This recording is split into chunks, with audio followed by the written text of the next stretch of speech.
पैसा रखना हो तो बैंक आसानी के साथ मिल सकता है, और अगर सोना रखना हो तो लॉकर भी बड़ी आसानी के साथ मिल सकता है। लेकिन अगर दिल की बात रखनी हो तो एक कदरदान वफादार दोस्त मिलना बहुत मुश्किल है।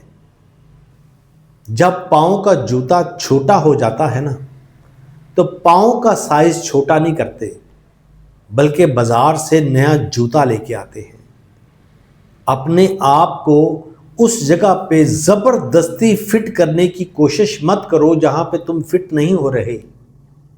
अपने आप को दूसरों के लिए मत बदलो। तुम हर जगह के लिए नहीं हो और हर जगह तुम्हारे लिए नहीं है।